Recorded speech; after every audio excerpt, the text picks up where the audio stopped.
বাইরে তুমুল বৃষ্টি। ছাতাটা হাতে নিতে নিতে গিন্নিকে বললাম, শোনো, একটু বেরোচ্ছি, ফিরতে রাত হবে। কোথায় যাচ্ছ?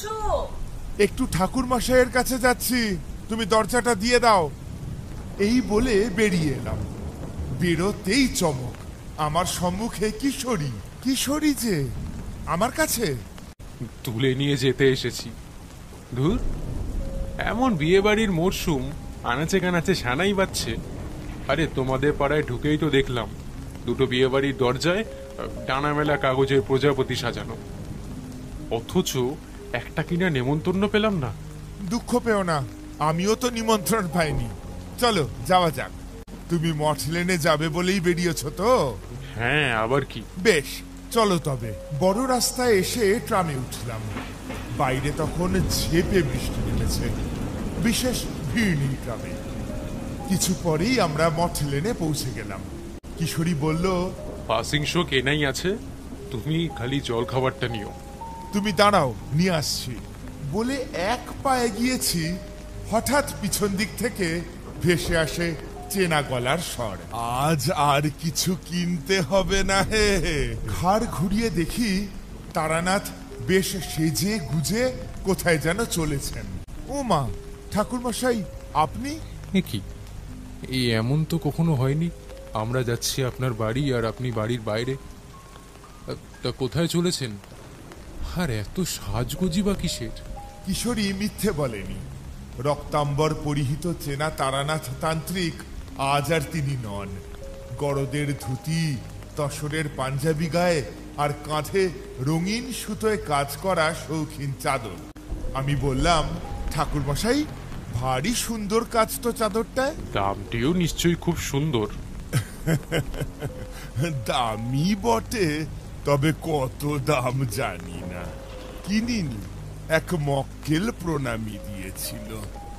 তা তোমরা আমার কাছে যাচ্ছিলে, কিন্তু আজ তো আর তোমাদের গল্প বলতে পারবো না। খানিক হতাশ হয়ে কিশোরী বলল, সে কি ঠাকুরমশাই, আপনিও নাচার? তারপর বেশ দারুণ মন খারাপ করে আমার দিকে চেয়ে কিশোরী বলে ওঠে, বিভূতি, আমাদের গ্রহটাই খারাপ যাচ্ছে। কেউই আমাদের চাইছে না, বিয়ে বাড়ির কর্তারাও নয়, আর জ্যোতিষার্ণব তারানাথ চক্রবর্তীও নয়। ব্যাপার কি হে, কিসের এত দুঃখ? হ্যাঁ, জেনে কি করবেন? আপনি যেখানে যাচ্ছেন যান। তা যাচ্ছেন কোথায় আপনি? যাচ্ছি বলতে নেমন্তন্ন রক্ষা করতে। এক পুরনো মক্কেলের ছেলের বিয়ে, তারই বউ ভাতে যাচ্ছি। বিয়ের দিন থেকেই যেতে বলেছিল, কিন্তু আমি যেতে পারিনি। তবে খুব করে বলে গেছে তো, তাই আর না গিয়ে উপায় কি বলো? আপনিও বিয়ে বাড়ি যাবেন, শুধু আমাদেরই বিয়ে বাড়িটা যাওয়া নেই।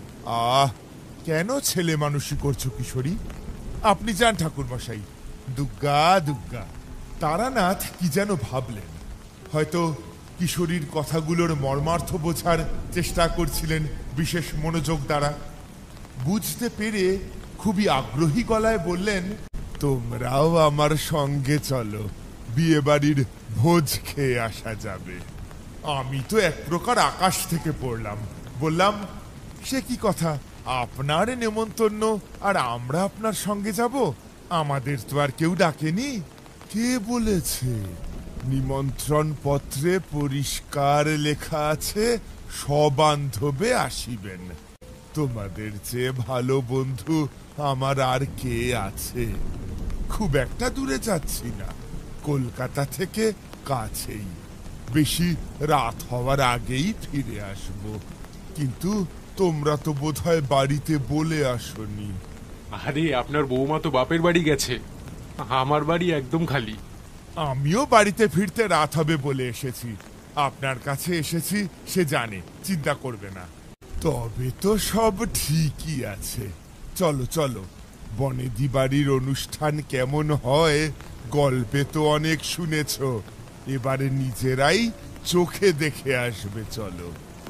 পাত্রের বাবা অতি সজ্জন, বিরাট মাপের উকিল তিনি। মনটাও তেমনি বড়। খুশি হবেন তোমাদের দেখে। ঠাকুর মশাইয়ের কথা আমরা কোনোদিনই ফেলতে পারিনি, আজও পারলাম না। সবাই মিলে বড় রাস্তায় উঠলাম, তারপর ট্রাম ধরে সোজা স্টেশন। ট্রেনের সময় প্রায় হয়েই গিয়েছিল। কিশোরী টিকিট কেটে আনতে না আনতেই ট্রেনটা এসে দাঁড়ালো। সকলে উঠে পড়লাম।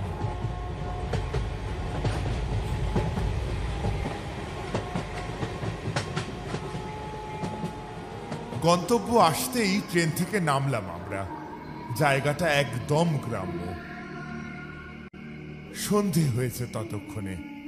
আশেপাশে খোলা জমি, কাছে দূরে বড় বড় গাছ।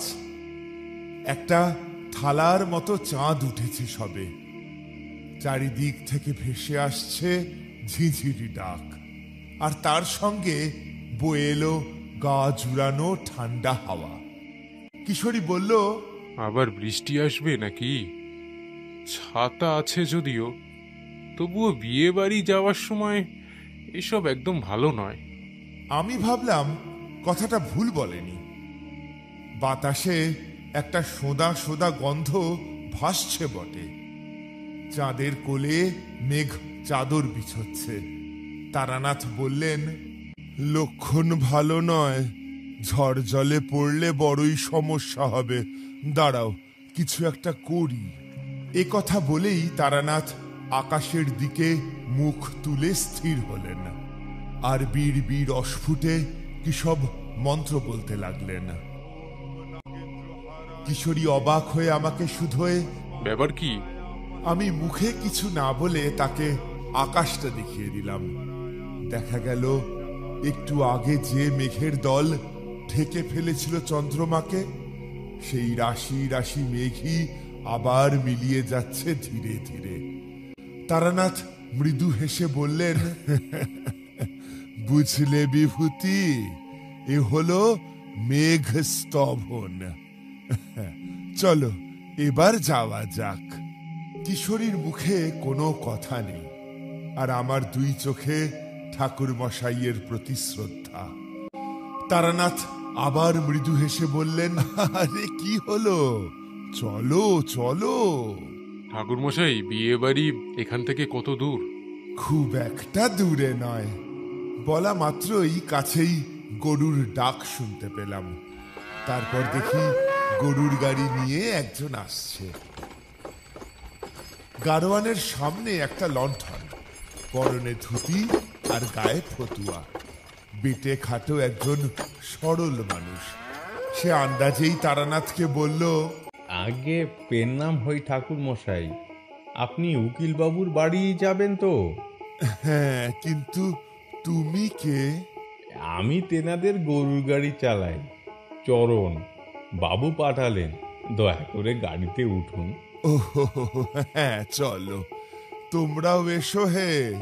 বলে তারানাথ অগ্রসর হলেন। ঠাকুর মশাইয়ের সাথে সাথে আমরা দুটিতেও এসে উঠলাম গাড়িতে। গ্রাম বাংলার মেঠো পথ দিয়ে গাড়ি চলতে থাকলো। বাইরে মৃদু মন্দ হাওয়া দিচ্ছে, ঝিঝির এক টানা ঐক্যতান শোনা যাচ্ছে।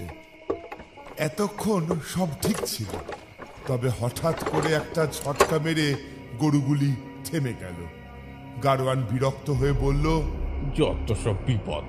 একটা কুচকুচে কালো বেড়াল রাস্তা দিয়ে ছুটে পাশের জমিতে গিয়ে ডাক ছাড়ল। বাপরে, চোখ দুটো কেমন যেন জ্বলছিল। বিড়ালের চোখ অন্ধকারে অমনি জলে কিশোরী, এটাই স্বাভাবিক। না হে, সব স্বাভাবিক নেই। আমার মনের ঘন্টায় ঘা পড়ছে। কথাটা বেশ গম্ভীর গলায় বললেন তারানাথ। তারপরে গাড়োয়ানকে তাড়া দিয়ে বলে উঠলেন, নাও নাও চরণ, চলো, আর দেরি করো না। হ্যাঁ, জি আগে ঠাকুর মশাই, জি আগে। তারানাথের কথায় গাড়ির চাকা ঘুরল। মেঠো পথ ভেঙে চললাম আমরা। প্রায় আরো মিনিট 20 পরে গিয়ে থামলো গাড়ি। দেখা যাচ্ছে বিশাল আলোর রোশনাইতে সেজে উঠেছে এক বিরাট বাড়ি। কিন্তু সানাইটা কেমন যেন মন মরা সুরে বাজছে। চারিদিক লোকে লোকারণ্য। হঠাৎ কিশোরী চমকে ওঠে। বাবা গো! বলেই মাথার ওপর থেকে কি যেন একটা ফেলে দিল মাটিতে। নিচু হয়ে দেখি একটা চামচিকে। আমি বললাম, ও কিছু নয়, গাড়ির ছইয়ের ভিতরে হয়তো কখনো ঢুকে পড়েছিল। ব্যাপারটা আচমকা হওয়াতে বেচারা কিশোরী বেদম ভয় পেয়ে গিয়েছে। এদিকে আমরা গাড়ি থেকে নেমে দাঁড়ালাম। বাতাসে একটা শীতলতা অনুভব করা যাচ্ছে। পাশের বিরাট মাঠে টাঙানো শামিয়ানা থেকে হঠাৎ একজন লোক ছুটে এসে একেবারে সরাসরি তারানাথের পায়ে হামলে পড়ে বললেন, ঠাকুর মশাই, আপনি এসেছেন? আপনি আমাকে বাঁচান। আজ বুঝি আমার মান সম্মান সব চলে গেল। বন্ধুর মানুষটার কাছে মুখটা তো ছোট হবেই, কি জানি সে হয়তো মানহানির মামলা করবে আমার নামে। আদালতে এতদিন দুজন জোড়ে লড়ছি, এইবার বুঝি এই আদালতেই অপমান হতে হবে আমাকে। ওই আদালতেই আমাকে অপমানিত হতে হবে। আরে আরে আরে, কি হয়েছে রমানাথ? আশেপাশে আরো অনেক মানুষ ছিল, বোধহয় তাই তিনি বললেন, এখানে নয়, আপনি ভিতরে চলুন, আপনি ভিতরে চলুন, সব বলবো। আচ্ছা, তার আগে আলাপ করিয়ে দি, আমার এই দুই বন্ধু সঙ্গে এসেছে। নমস্কার নমস্কার, আপনারাও ভিতরে আসুন। বিয়ে বাড়ির হালচাল দেখে কিশোরী তাজ্জব হয়ে গেছে। বিশেষত রমানাথ বাবুর ব্যাকুলতা শুধু তাকে নয়, আমাকেও খানিকটা দোটানার মধ্যে ফেলল। বিয়ে বাড়ির আর 5টা লোককে পাশ কাটিয়ে একটা বড় ঘরে এসে ঢুকলাম সবাই। খাটের উপর তারানাথকে বসতে দিলেন রমানাথ, আর আমাদের দুটো কাঠের চেয়ার এগিয়ে দিয়ে তিনি নিজে দাঁড়িয়ে কথা শুরু করলেন। ঠাকুর মশাই, আপনি এতটা পথ এসেছেন, অথচ একটু যত্ন আত্তি করবো যে তাহার উপায় নেই। এক্ষুনি কনেযাত্রী এসে পড়বে। পাশের গ্রামেই আমার ছেলের বিয়ে হয়েছে স্বনামধন্য উকিল উৎপল তালুকদারের একমাত্র মেয়ের সঙ্গে। মা মরা মেয়ে, উৎপলের চোখের মণি, তার চোখের জল পড়লে আমাদের কিসে ছাড়বে বলুন তো? আহা, অত কথা না বলে আসল ঘটনা বলো। বলছি ঠাকুর মশাই, বলছি। আমার ছেলে বিপত্নিক, তা তো আপনি জানেন। প্রথম বৌমা ফুলসজ্জার রাতেই মৃগী রোগে মারা যায়। তার বাবা রোগ লুকিয়ে বিয়ে দিয়েছিল, আমি জানতাম না কিছুই। 2 বছর কেটে গেছে, ছেলেটার আবার বিয়ে দিলাম। গতকাল বউ এসেছে ঘরে, সেই অবধি তো সব ঠিকই ছিল। হঠাৎ কাল মাঝরাত থেকে যে কি হলো, ছেলেটা মনে হয় বদ্ধ পাগল হয়ে গেছে। কোনো স্ত্রী আচার পালন করেনি, সমানে সবাইকে শাসাচ্ছে। নতুন বউ তো ভয়েই সারা, শুধু কাঁদছে আর বলছে,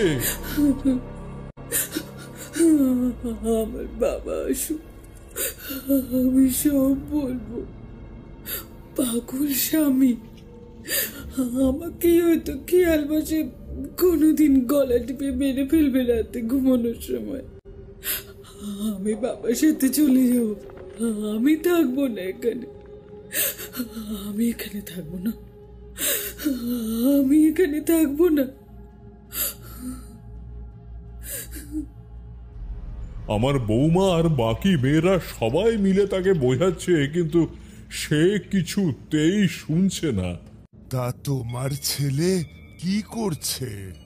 আমি কি বলবো? আপনি চলুন, দেখবেন, চলুন। রমানাথের সাথে তারানাথ, আর তার পিছনে আমরা। এই ঘরের বাইরেই আর একটা ঘর। সেখানে যেতেই দেওয়াল ঘেঁষে গজরাতে থাকা জীবটিকে দেখলাম। কিশোরী 1 পা পিছিয়ে এলো। কুকুরে তার বড় ভয়, কিন্তু কুকুরটি এত ভয় পেয়েছে কেন? আগে এ হলো কালু, খোকার বড় নেওটা। তার ঘরেই থাকে, কিন্তু গতকাল মাঝরাত থেকে ও ঠায় এখানে বসে এমন করছে। ধারে কাছে কেউ এলেই গুটিয়ে যাচ্ছে। আর একটানা কেঁদে চলেছে কাল থেকে। কি অমঙ্গলে কাণ্ড বলুন তো ঠাকুর মশাই। হ্যাঁ, গতকাল নিশ্চয়ই কোনো অশুভ ঘটনা ঘটেছে, তাই ও অমন করছে। তারানাথের কথা শুনে আমাদের গা ছমছম করে উঠল। তারানাথ এগিয়ে গেলেন দরজার দিকে। সেটা ঠেলে ভিতরে তাকাতেই দেখা গেল আলোর দিকে পিছন করে অন্ধকারে চোখ দিয়ে কথা বলছে একজন। আমি যাব তোমার সঙ্গে, আমি থাকবো না এখানে, এখানে থাকবো না। আমি কি করবো আমি এখানে? হ্যাঁ, বলেই হঠাৎ মাটিতে মাথা ঠুকতে শুরু করলো। রমানাথ কুকিয়ে উঠলেন। ঠাকুর মশাই, ছেলেটা তো মরে যাবে ঠাকুর মশাই। মরবে না, কিন্তু ভীষণ বিপদে পড়েছে সে। তবে যতদূর মনে হয় বিপদটা ডেকে এনেছে সে নিজে। তার মানে? দরজাটা বন্ধ করে দাও, আর কটা জিনিস বলছি শিগগিরই জোগাড় করে আনো, সময় বেশি নেই। বাপের বাড়ির লোক আসার আগেই নতুন বউকে তার স্বামী যদি বলে বুঝিয়ে শান্ত করতে না পারে, তাহলে সত্যি তোমার নামে মামলা হবে আদালতে। আমি কি করব? একটা মাটির সরা, কালো ও সাদা সর্ষে, 3টে কর্পূর, সদ্য পাতা থেকে ছুলে নেওয়া 1 গোছা নারকেল কাঠি, আর একটি পাকা সুপারি এনে দাও আমায়। যা করার নিজেই করো, এই সব কথা 5 কান করো না। আমি আমি এক্ষুনি যাচ্ছি, এক্ষুনি যাচ্ছি।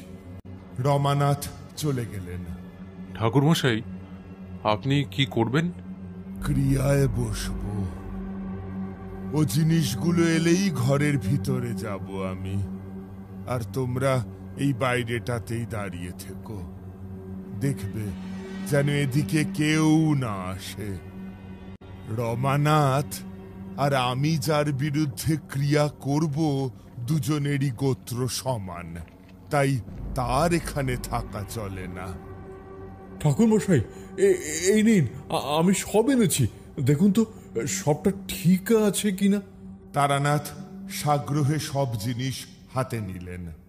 সব ঠিক আছে, আমি কাজে বসবো, সময় হলে ডাকবো তোমায়।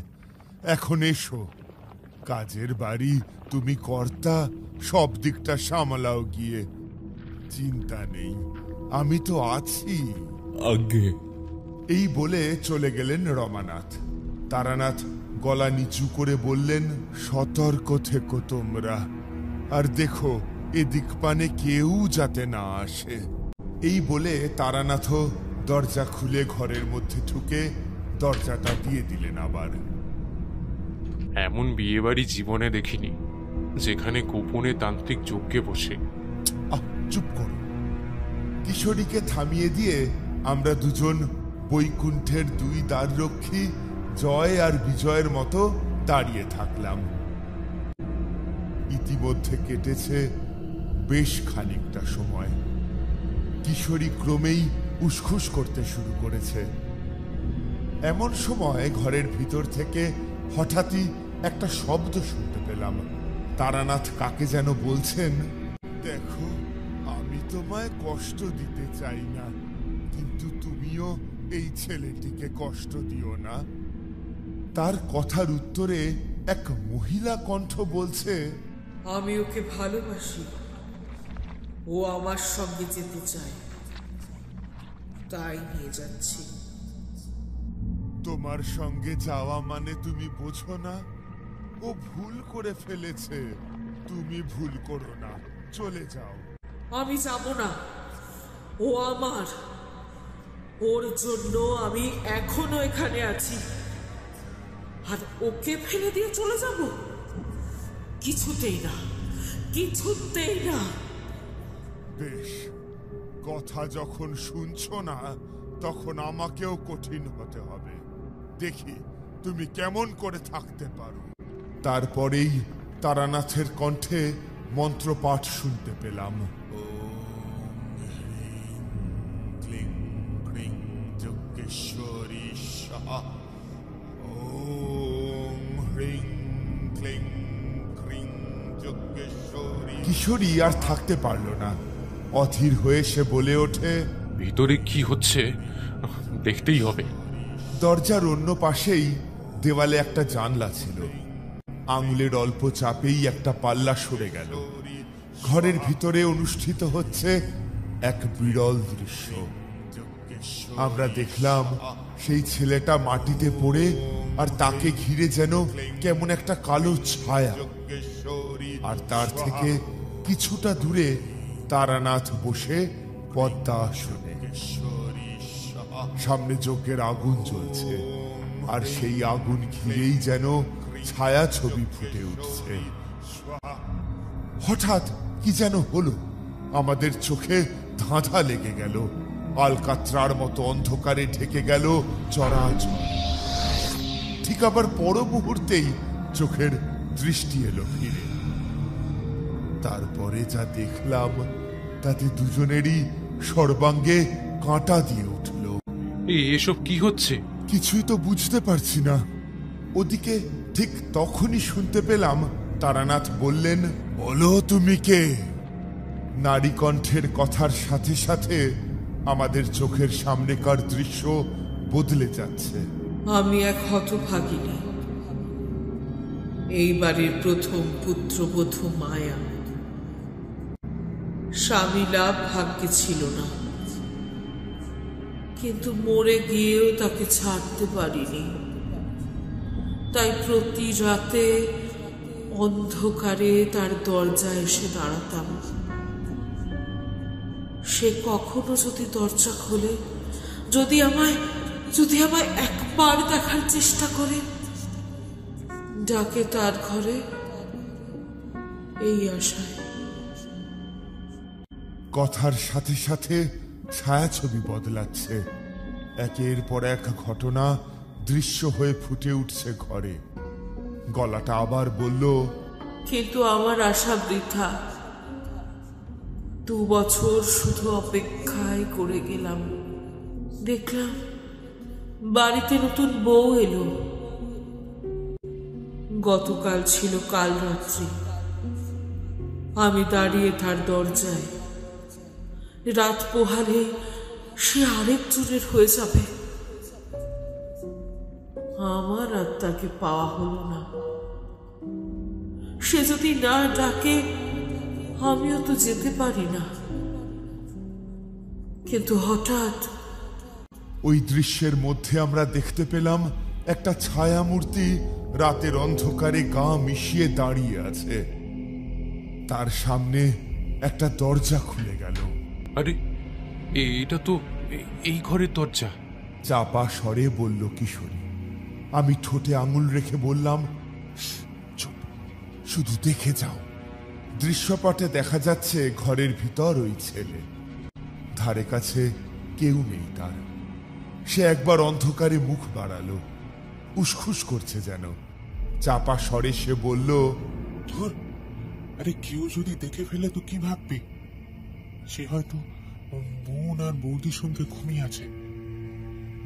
না না না না, আমি যাবো না। এই বলে সে ঘরে ঢুকে যাচ্ছে। এমন সময় কুকুরটা চিৎকার করে বেরিয়ে এলো বাইরে। আর ঠিক তখনই দূর থেকে হলেও একটা পেঁচার ডাক কানে এলো। কিন্তু হতভাগ্য ছেলেটা জানতেও পারল না তার ঠিক পিছনে ক্রমশ ঘন হয়ে উঠছে এক রাস অন্ধকার। তবে কুকুরটি বোধহয় কিছু টের পেয়েছে। এক করুণ স্বরে ডাক দিয়ে ছটফটিয়ে সে পালালো। আর ঠিক সঙ্গে সঙ্গে একটা কুচকুচে কালো ছায়া এসে ঘিরে ধরল ছেলেটাকে। ছেলেটা একবার প্রচন্ডভাবে কেঁপে উঠল। তারপর তার পুরো শরীরটা যেন শিথিল হয়ে গেল। তারপরেই ওর সামনে ধোঁয়ার কালো ছায়াটা একটা মানুষের আকার ধারণ করল। ছেলেটা যেন তাকেই বলল, কে কে? আমি মায়া। মায়া? কিন্তু কিন্তু কি করে? কেন আসতে নেই? আমি তো পথে আছি, তুমি ডাকনি তাই আসিনি। ছায়া শরীরটা এসে যেন ঘিরে ধরল ছেলেটাকে। তারপর কি যেন হয়ে গেল। ছেলেটা হঠাৎ হাতে তুলে নিল একটা খুর। ছেলেটার চোখের দৃষ্টি ঘোলাটে। একটা মুহাচ্ছন্ন গলায় সে বলে, যদি গলায় বসিয়ে দিই তোমার সঙ্গে যেতে পারবো? নয়তো অন্য ব্যবস্থা করি। সর্বনাশ, এ কি কাণ্ড! ছেলেটা এবার একটা চৌকি টেনে এনে তাতে উঠে কড়িকাঠে একটা দড়ি ছুঁড়ে দিল। এমন সময় একজন কাজের লোক দৌড়ে এসে চিৎকার করে উঠল, বড় বাবু ডেকে যান, কি অলক্ষণে কাণ্ড করতে যাচ্ছে খোকা বাবু। বড় বাবু দেখে যান, দেখে যান। রমানাথ এসে ঢোকেন ঘরে। কড়িকাঠ থেকে ঝুলন্ত দড়িটা দেখে আঁতকে ওঠেন তিনি। এ কি খোকা, তুই কি করছিস? এমন রাতে তোর এ কি কাজ? কালু কিন্তু ঘরে ঢুকছে না। চৌকাঠের বাইরে একটু দূরে দাঁড়িয়ে ঘরের দৃশ্য দেখছে। আর ওদিকে ভিতরে রমানাথ ওনার ছেলেটাকে শান্ত করার চেষ্টা করছেন। ছেলেটা বাবার হাত ছাড়িয়ে বলে, ছাড়ো, ছাড়ো আমায়, আমি ওর সঙ্গে যাব, এক করে যাব। কোথায় গেলে, কোথায় গেলে? এক্ষুনি তো এখানে ছিল, কোথায় গেল? আমি ছাড়ো। এই বলে ছেলেটা খুঁড়ের দিকে তাকাতেই রমানাথ সেটা কেড়ে নেন তার থেকে।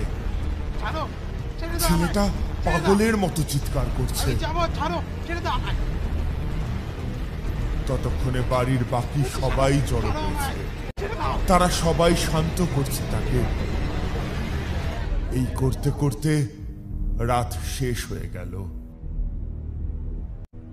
ধীরে ধীরে চোখের সামনে থেকে সেই দৃশ্যগুলো গেল মুছে। ফুটে উঠছে ঘরের বর্তমান দৃশ্য।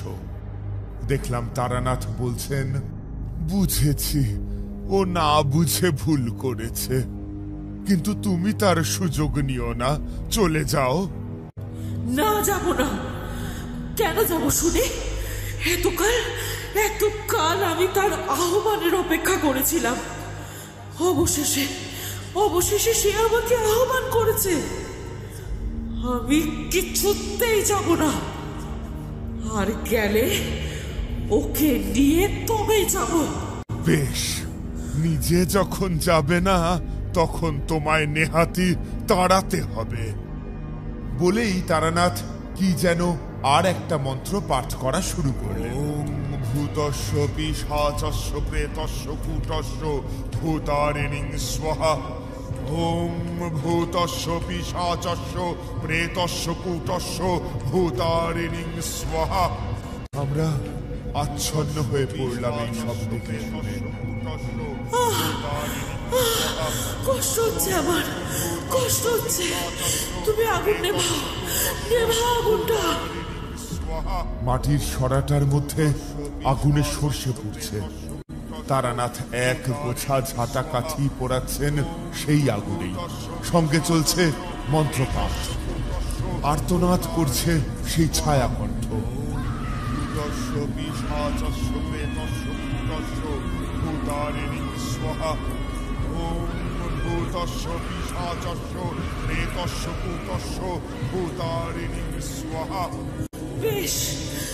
বেশ, আমি চলে যাব। তুমি আর কষ্ট দিও না। দয়া করে তুমি থামো। তারানাথ কাঠি পোড়ানো থামালেন। একটু শান্ত হলো ছায়াটা। তারানাথ বললেন, আমি তোমায় কষ্ট দিতে চাইনি মা, কিন্তু জ্যান্ত একটা মানুষকে প্রেতের গ্রাস হতে দেওয়াও তো যায় না। তুমি যদি আগেই আমার কথা শুনতে, এই ক্রিয়া তবে আর করতে হতো না। এবার তোমার মায়া কেটেছে তো, এবার তবে চলে যাও। আমি চেষ্টা করব যাতে তোমার আত্মার মুক্তি হয়ে যায়। চলে যাব, চলে যাব। তাকে যখন পেলাম না, তখন তখন আমার যাওয়াই ভালো। প্রেত এই কথা বলার সঙ্গে সঙ্গে তারানাথ সর্ষে পোড়ার আগুনেই কর্পূরের টুকরোগুলো ফেলে দিলেন। সুগন্ধ ছড়ালো ঘরে, তার সাথেই মিলিয়ে গেল ছায়াটা। এতক্ষণ ছেলেটি ঘরের এক কোণে জড়ো হয়ে বসেছিল। তারানাথ এবার তাকে বললেন, বড় বিপদ হতে চলেছিল। যে যাওয়ার সে গেছে, এখন যে এসেছে, যাও তাকে গিয়ে শান্ত করো। তোমার বাবার মান সম্মান নিয়ে টানাটানি হতে চলেছে। আর শোনো, কোনোদিন মাঝরাতে ঘরের দরজা খুলে বাইরের অন্ধকারে উঁকি মারবে না। ওই সংকেতটা ভুল কারোর কাছে পৌঁছলে বিপদ হবে আবার। পুরনো সব রীতিনীতিগুলোকে তোমরা আধুনিকত্ব দেখিয়ে মানতে চাও না। মনে রেখো, জ্ঞান বিজ্ঞান এখনো এমন স্থানে পৌঁছতে পারেনি যে সমস্ত কিছুর উত্তর সে দিতে পারে। যা বিজ্ঞানের ভাষায় এখনো প্রমাণিত হয়নি, তার মানে এই নয় যে সেটার অস্তিত্বের ওপর আমরা প্রশ্ন করে বসব। ছেলেটা অবাক হয়ে বলল, আপনি সব জানেন? আপনি কি বাবার সেই ঠাকুর মশাই? তারানাথ হেসে বললেন, হ্যাঁ আমি। কিন্তু এখন তুমি যাও। তারানাথ আগুন নিভিয়ে দিলেন।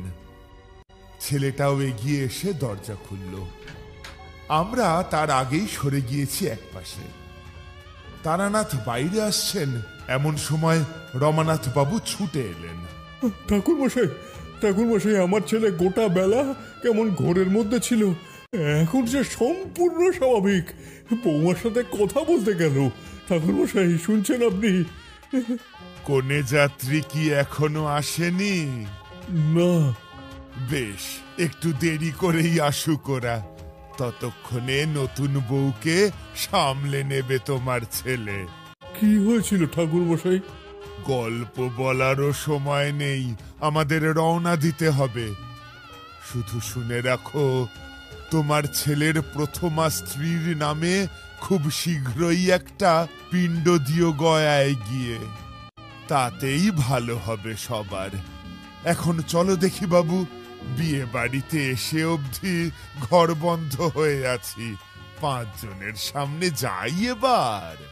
রমানাথ কেমন যেন কথাই হারিয়ে ফেললেন। তারপর সামনে গিয়ে বললেন, হ্যাঁ, চলুন। ছি, একটু জল দেওয়া হয়নি এখন আপনাদের। কি অনাসৃষ্টি কাণ্ড। আসুন ঠাকুর মশাই, আসুন। আমাদের ডেকে তারানাথ বললেন,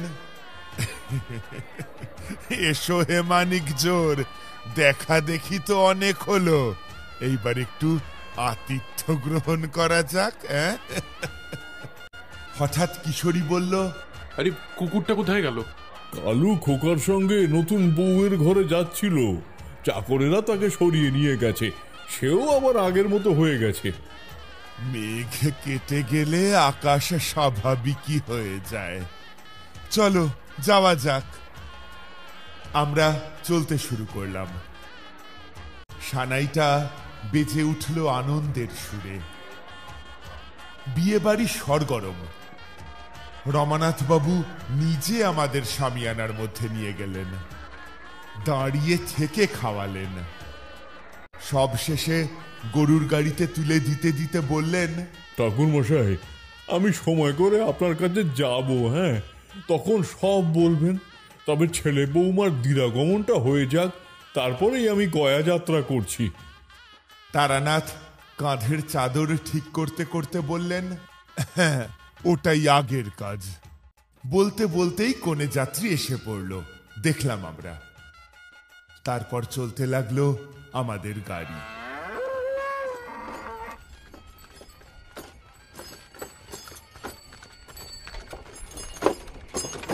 পুরোপুরি ফাঁকা রাস্তায় এসে কিশোরী বলল, ঠাকুরমশাই, আমরা যা দেখলাম তার মানে কি?